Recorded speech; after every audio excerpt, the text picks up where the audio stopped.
In times of trauma and adversity, we must create space for connection by sharing a story of hope. Welcome to Stories of Hope Worldwide, hosted by Kerry Atherton. This podcast shares inspiring stories of individuals who have faced significant challenges and emerged stronger, offering hope and resilience to listeners all over the world. Join Kerry, the founder of Stories of Hope, every week to hear these remarkable journeys and find strength to overcome your adversity. Now, let's listen in to this week's conversation.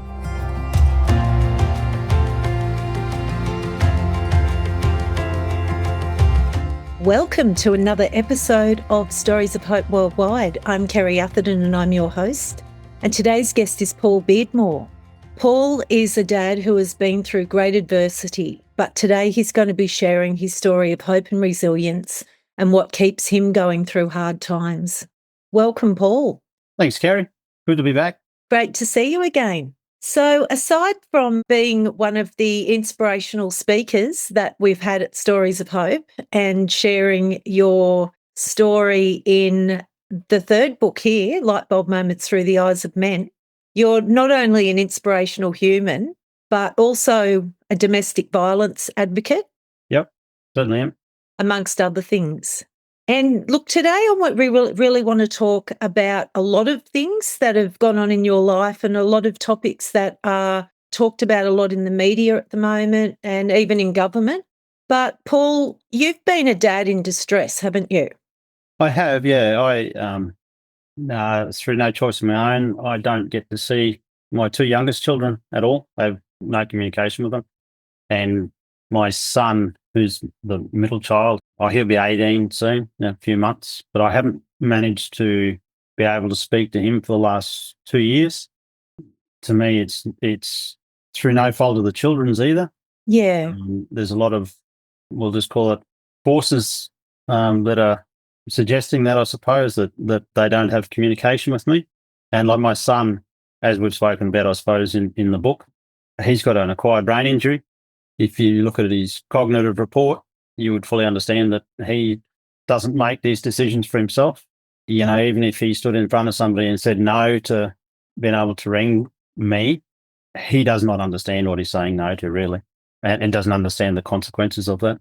Yeah. And Paul, so our listeners have some context, those who haven't read the book yet, because I know there's another part to the story which we haven't covered because things have changed in the last, 3 years. Can you take us back to the time in your life when life as you knew it started to unravel? Yeah, sure. So beginning in 2011, I suppose, if we go back, there was a few things that sort of started happening, like my children's mother and I had split up in 2009. By beginning of 2011, there was a few issues starting to really pop their heads up as far as communication, me being able to see the kids and communicate with the kids. And Paul, how long had you been married at that stage?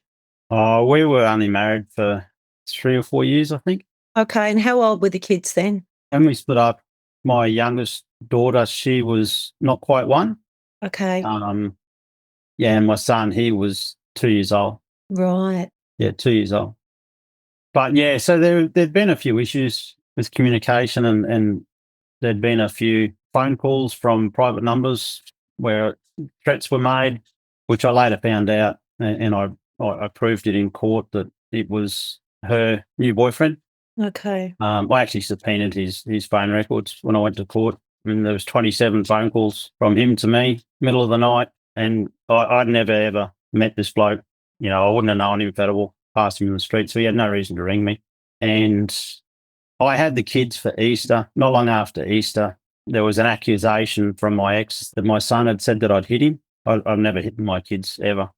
And I sort of lost it a bit. I just said, I haven't hit my kids, never hit my kids. Mm. As it turns out, the story was that my son had said that Daddy hit me. He never called me Daddy.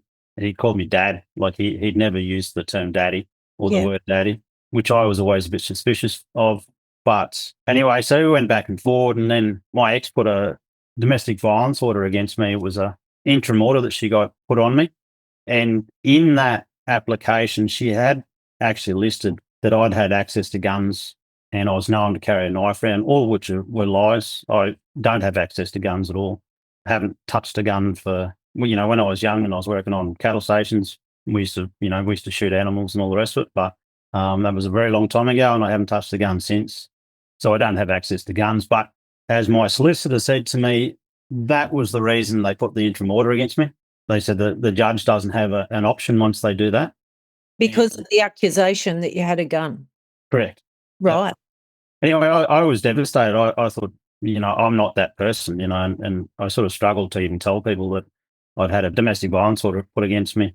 But it was supposed to go to court on the 6th of July to get a proper order put on you. Yeah. Or to prove the accusation trial. And because of the order, I hadn't spoken to or hadn't tried to ring the kids for that few months leading up to that. I didn't want to be accused of anything.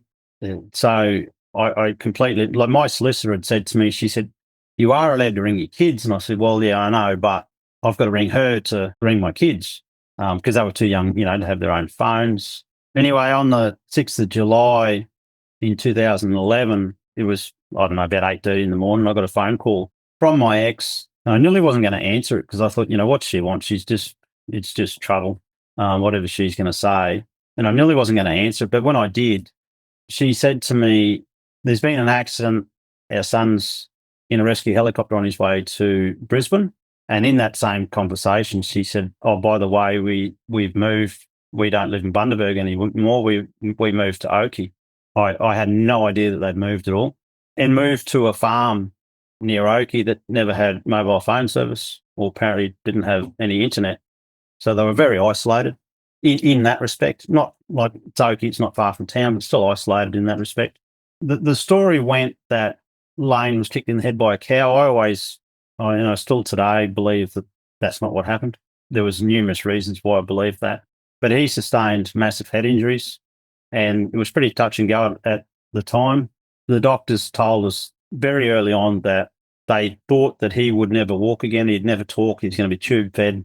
So he in a sense, he was going to be a vegetable for the rest of his life. But yeah, 5 months later, he literally walked out of the hospital and high-fived the doctor on the way out.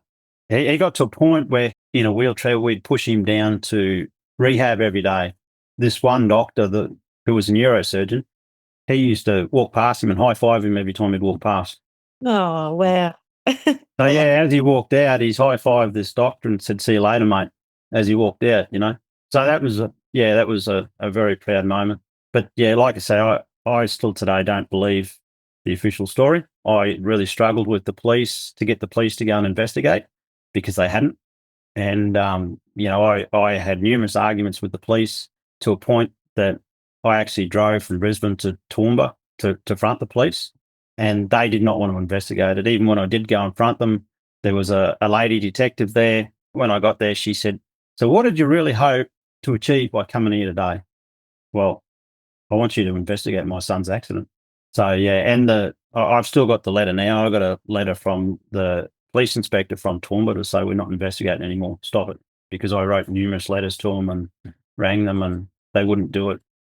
Now, that's really unbelievable, isn't it? It is. It was a very difficult time. In the midst of all that, like my son's in hospital, I'm dealing with the ex's partner. Yeah, he's a very, very, let's just call him a unique individual who really doesn't deserve to be walking free.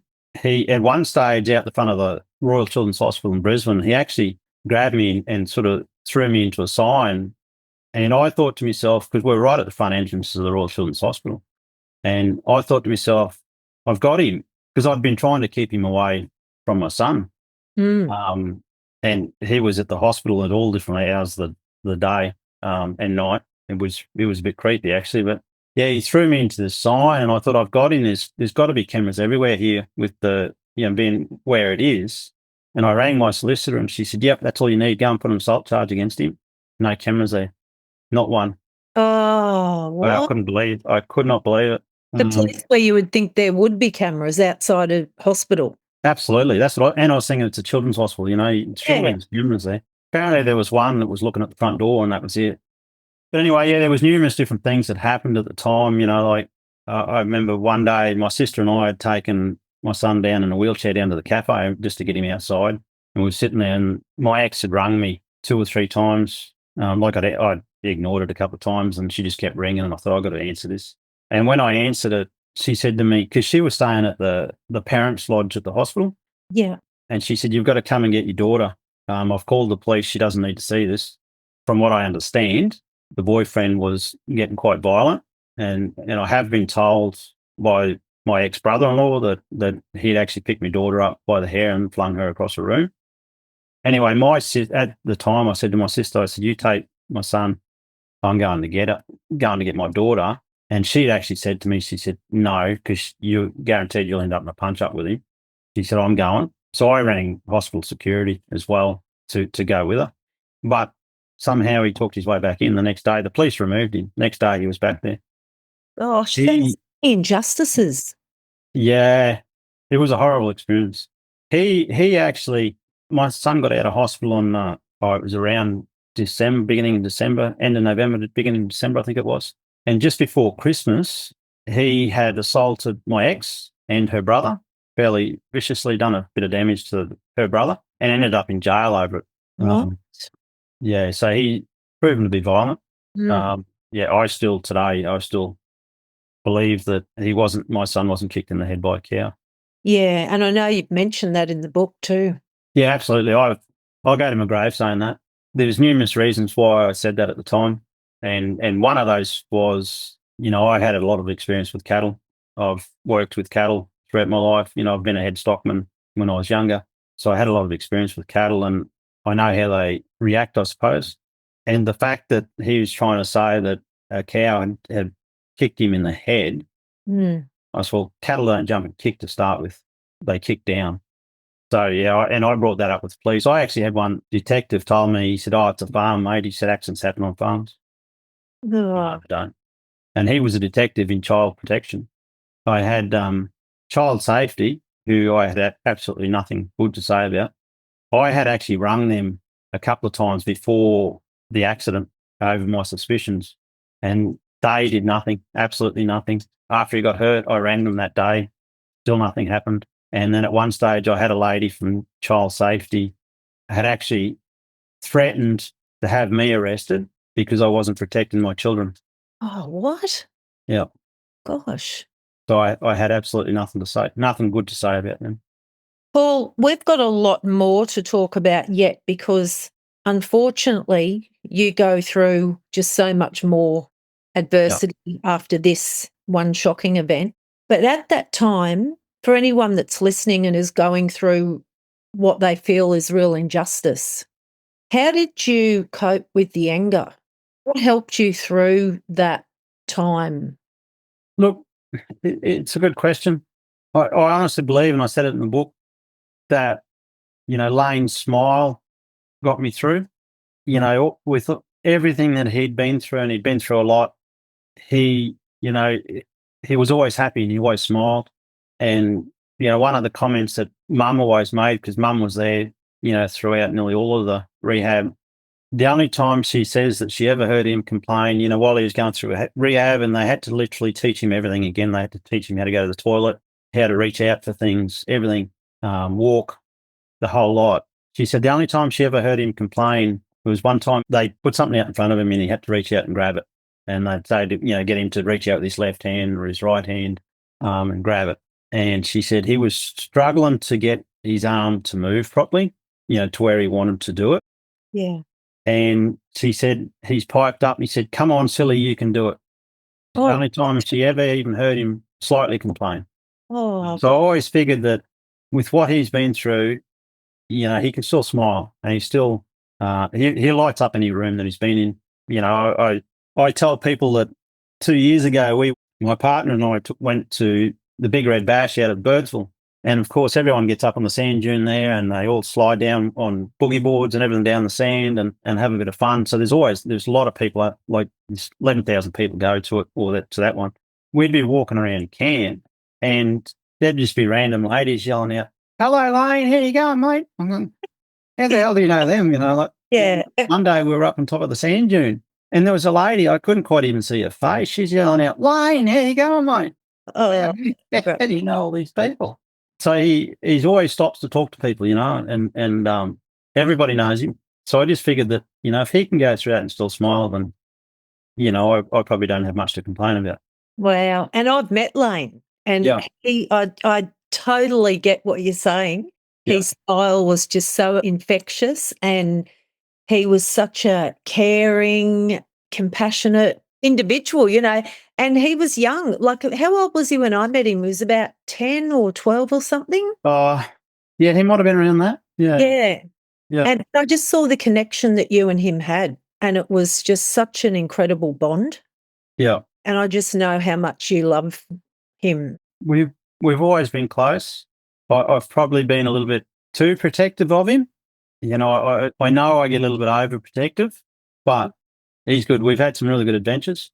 So yeah, I just keep looking at him and his smile. And I know I've got a video on my phone of him. I can't remember how old he was. He might have been around that 9, 10 sort of mark. But he was singing. He was at home and he's just singing, and he's just singing away. And it's because he loved to sing. When he was in hospital, we used to play music to him, and he just loves to sing. Oh. I remember one day at the BP coming out of Brisbane at Caboolture there.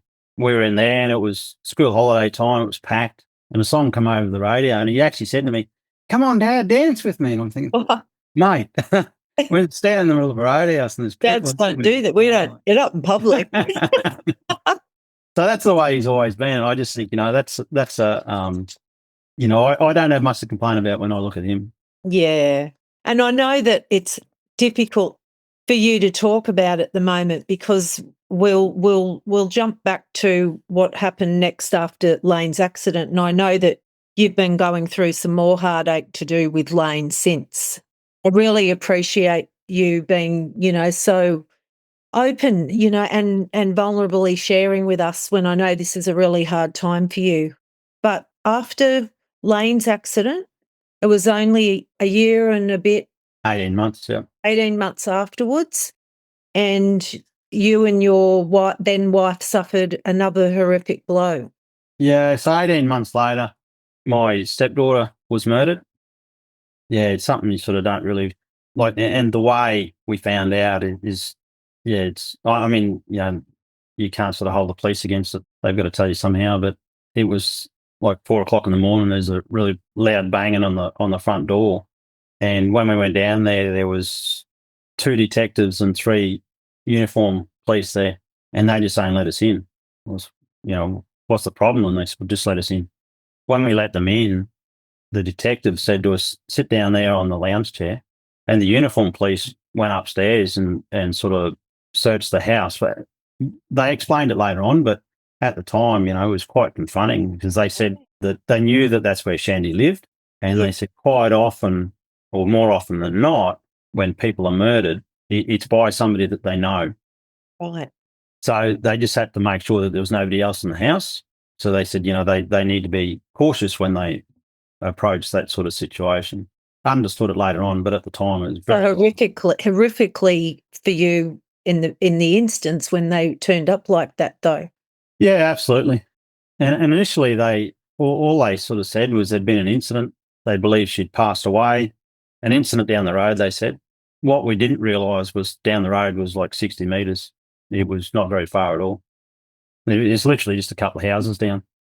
So it wasn't very far. And it wasn't until that they'd left that I was standing there looking out the front door, and there was a police car parked there. I thought, well, why are they parked there? Why do they need to be parked out our front door?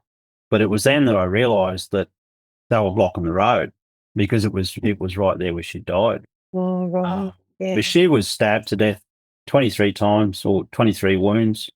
And so they still have not today. That was beginning in 2013. There's nobody in jail for it. There was, and I'll be very cautious here because the individual's very litigious, but her ex-boyfriend was arrested and subsequently went to trial. He was found not guilty, and then the coroner held an inquest, and he turned around and said that it's more likely than not that he's done it. Right. Wow. So still today, he's walking free and nobody else has been charged. And we're hearing this a lot more these days, aren't we? Like every week on the news, you're hearing the story of somebody that's out on the streets Yeah. that should be behind bars and that has killed an intimate partner.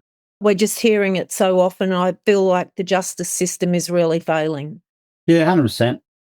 Like even if you go back to what happened to my son, and I mean, totally regardless whether he did or didn't do it, that particular individual, I found out that at the time he'd had about 4 or 5 domestic violence orders placed against him previously.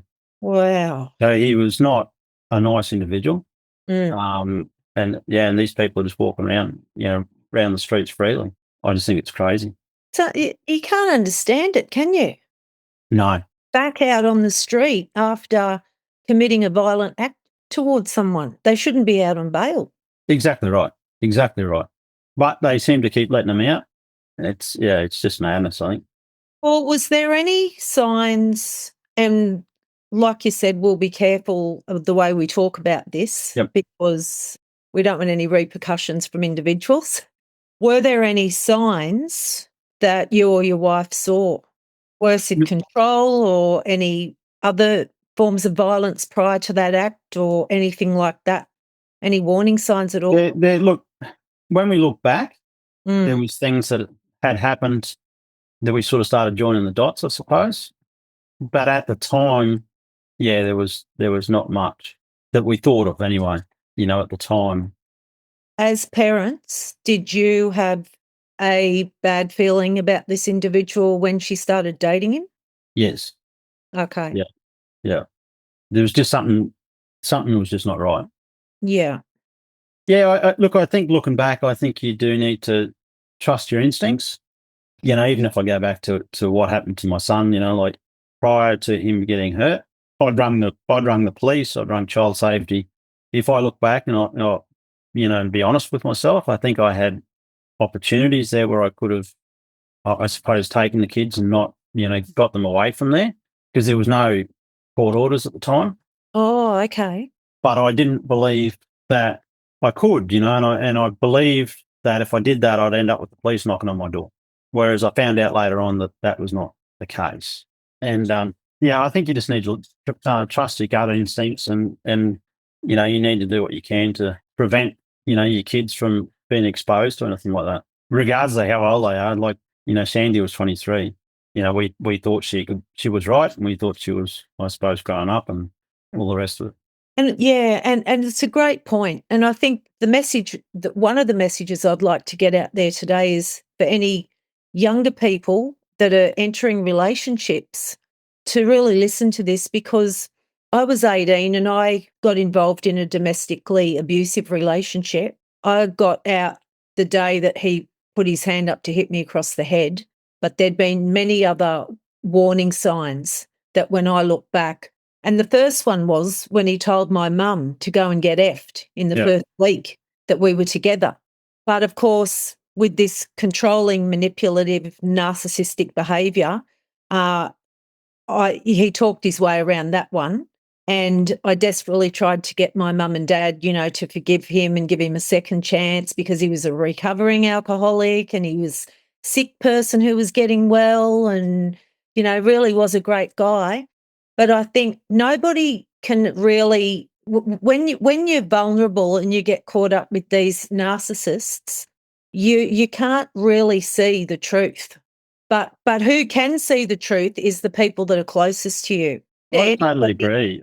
Like I've probably not been that lucky when it comes to relationships, but I know, with my 2 youngest kids, I got a daughter from a previous relationship, and I mean, she's 27 now. But with the 2 youngest kids, when I was with their mother, there was numerous signs with her, like when we first met, I'd said to her, something that's really important to me is that whoever I'm with gets along with my daughter.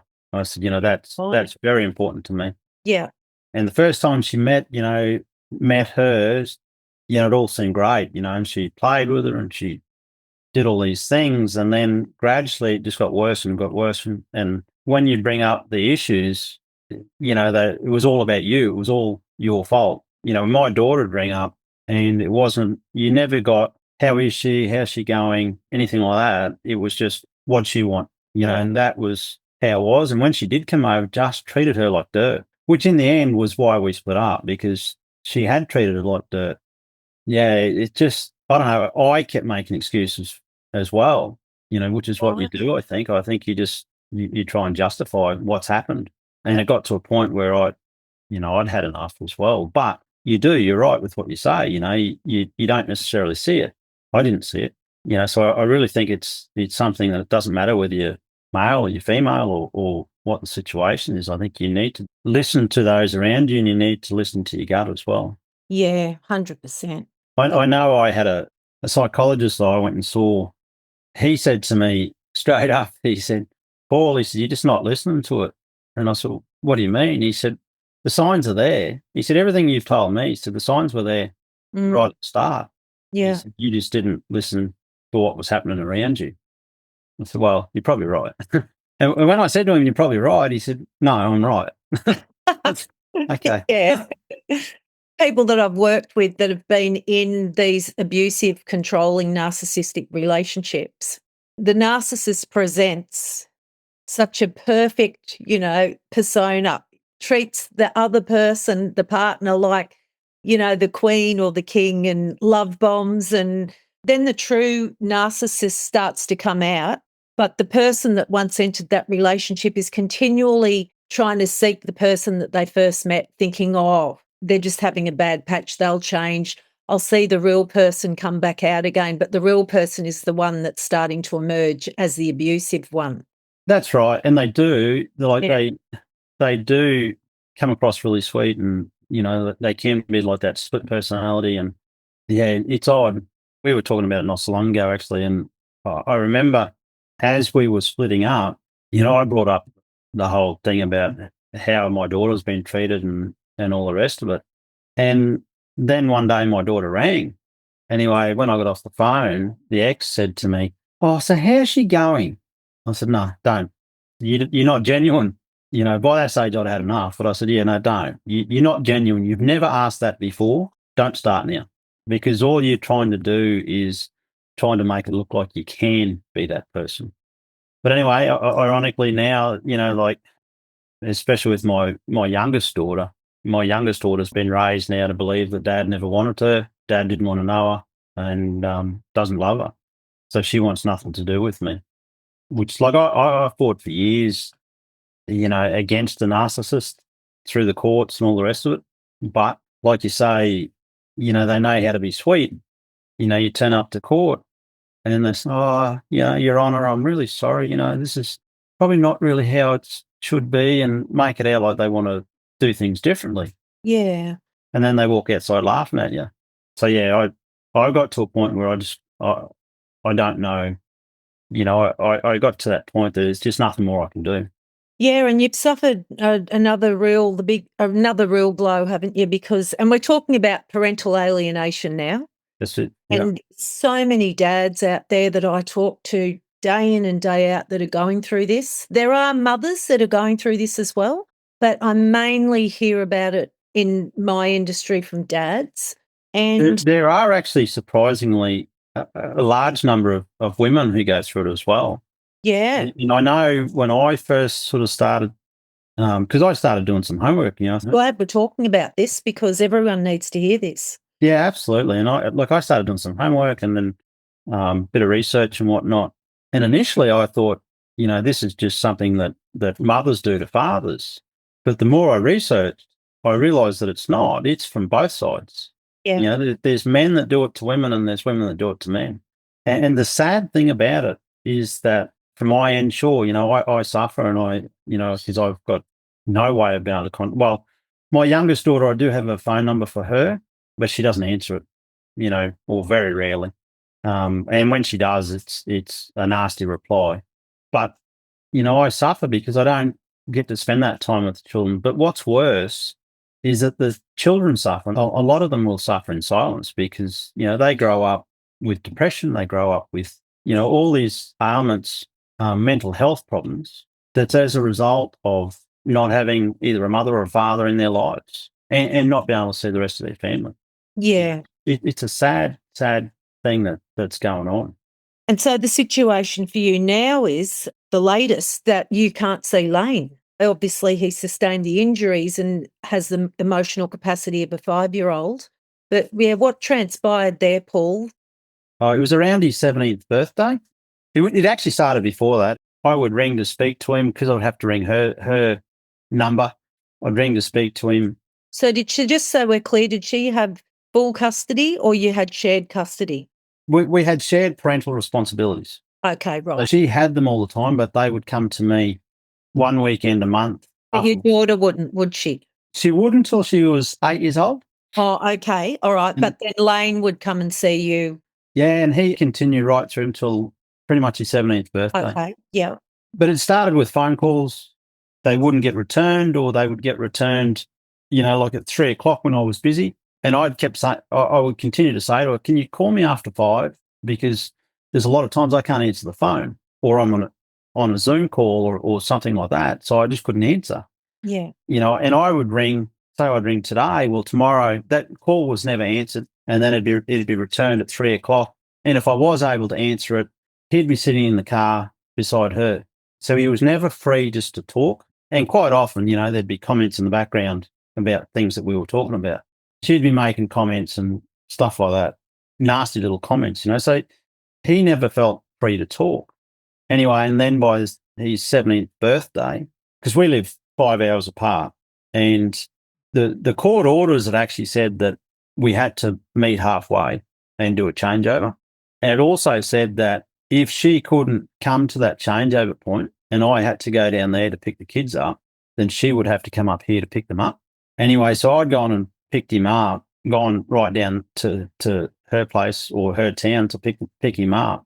And mind you, about a month or two before that, she refused to answer the calls, and he doesn't want to know you, he doesn't want to talk to you. As she pulled into the car park beside me, he was hanging out the window yelling out to me, and then she's arguing in front of the kids, in front of both the kids, which is where it all starts, I think, is that whole arguing in front of the kids and bringing the kids into it. Yeah. But anyway, so I told her, I said, well, you're going to come up here to where I live and you're going to pick him up. And she didn't. So he didn't go home. She got her brother to pick him up on the Wednesday. And that was the last time I saw him. No. Refused to. Like I drove down there. By the time I get down there and back, you can say it's a good 11 hours to get down there and back. I drove down there. It was agreed coming down to pick him up at McDonald's, which is 1 kilometre from her house. Didn't show up. I then took it to, in a last-ditch effort, I took it to court, and I'll be very careful with what I say here, but we'll just say that I ended up with a judge who been labelled by a prominent Australian newspaper as the worst judge in Australia, and he was nothing short of horrible. So I wasn't able to get anything, so that was the last time his 17th birthday was the last time I saw him. And how long ago was that now? Well, he turns 19 shortly, so nearly 2 years. Oh, that's so sad, Paul. Oh, gee. Paul, how do you keep going today? Because you said it was your son's smile that kept you going through all the adversity from the past. How do you keep going today? What are the strategies that you have in your life? And what would you say to any other parents that are going through this, where literally their hands are tied, they've tried everything they can? It is hard to accept. You've just got to remember the good times, and you've got to, I think, look forward to what might happen in the future. I like that. That I keep telling myself, and I still hope and pray that it'll happen, is that one day my youngest daughter, will reach out as well. And I do genuinely, I sort of pray that happens. I just pray that it's going to happen before she misses out on, her grandmother and all the rest of it, which is it's, I think that's the only thing you can do. Yeah, so you live in hope, which is wonderful. When times are hard, it's very easy to let your thoughts wander back, to ruminate on the hard things. So what is your strategies to keep yourself positive these days? Like, what's in your toolbox to keep you mentally well and happy and focused on the hope? Look, I think surrounding yourself with support, like I've got a very good partner now. And I mean, previously, and by no means having to go at her, but, I was with, Shandy's mum. We were both going through challenges, Yeah. with where we were at in our own mental health, I suppose. But it's a bit hard to support each other through that. And I think now, I've got support around me. Well, I look back at the fun times we've had, especially with the kids and both the kids. And I mean, I talk a lot about, my son, and that's probably more because, as far as the two younger ones, he's the one I've had more to do with. But we have had, a lot of good times with all the kids, and that's where I look back at. And I sort of look forward to that happening again. But I do think that the support around you is a pretty big thing, And I know you've been there too, Kerry, but you can allow yourself to get into some pretty dark spaces, especially if you let it all, I suppose, bubble up and all the rest of it. You've got to have that support. So that I think that's the only thing to do is get that support around you. No, that's great, Paul. So yeah, so holding on to hope, supportive, positive people in your life, and speaking. I know you mentioned a psychologist before. Yeah, and look, I think to bring up the psychologist, I think it's important to know when you need to go and talk to somebody and not be afraid to go and talk to somebody. Because I know myself, and I said it in the book, when I was young, I worked in mushroom camps in the Territory and, drove road trains and all the rest of it. I sort of considered myself, especially mentally, I considered myself to be fairly tough. But it's probably more of a cover more than anything. You're not really that strong, and you need to not be afraid to go and talk to somebody. Sometimes it might be hard to go and talk to friends to tell your friends what's going on. Whereas if you go to, a psychologist or somebody who's trained in that field, well, that's what they're there for, and they've probably heard it all before. So it doesn't worry them as much. And I know sometimes, some friends go, oh, he's damaged or she's damaged or whatever it might be. And they sort of back away. Well, I also think that probably shows you who your true friends are as well. Oh, great message. Yeah. Yeah. Well, as we close today, the question that I always ask everyone at the end, and they're like, oh, wow, that's a big question, but what's your message for the world? It is a great question. I just think you've got to stay positive. I think you've got to accept yourself first. It goes back to, having a great network of friends around you and support. And the other thing too, I think is to look out for each other. I know that I've had a couple of friends now have committed suicide, and I didn't know that there was anything wrong with them. So I do think it's important to look out for your friends as well. Yeah. Yeah, I just think that's the big thing is to get that circle of friends around you. And we'll just give a shout out to one of those great friends who introduced us, and that's Anton Guinea. Yeah, Anton's goal. Yeah. Yeah. Paul, you seriously are one of the most inspirational guys that I've ever met. It's an honour to have you in my book. That's why I chose you as one of the 15. I really know that your message is going to help and resonate with so many men and women out there today. So thank you so much for sharing your story today. No worries at all. Thank you for listening to Stories of Hope with Kerry Atherton. If this conversation helped you, please consider sharing the podcast with a friend or leaving a rating and review on your podcast player. If you'd like to find out more about Kerry Atherton, head to storiesofhope.com.au, where you can purchase her books or find her next event. Check the show notes for links and information about our guest in this episode, and remember, you don't have to walk your path alone.